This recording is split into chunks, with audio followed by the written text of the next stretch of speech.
কাতলা বানাবো আমরা। দই কাতলা বানাতে আমাদের কি কি লাগছে একটু দেখে নিন। এখানে কাতলা নিয়েছি, আর পরিমাণ মতন কাজু বাদাম নিয়েছি, পোস্ত নিয়েছি, পেঁয়াজ নিয়েছি, গোলমরিচ, কাঁচা লঙ্কা নিয়েছি। এখানে রয়েছে দারচিনি, জিরে, লঙ্কা, এলাচ রয়েছে, আর দই রয়েছে, দইটা ছেঁকে নিয়েছি। আর এখানে লবণ রয়েছে, পরিমাণ মতো লবণটা দিতে হবে।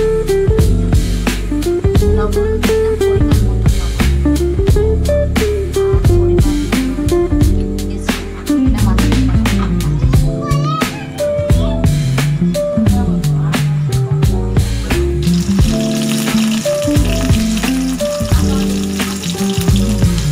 একটু লাল লাল করে ভাজতে হবে।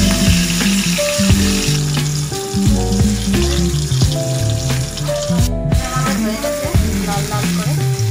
এবার আমি মাছগুলো উঠিয়ে নেবো একটা করে। এবার আমরা পোস্তটা দিয়ে দিচ্ছি।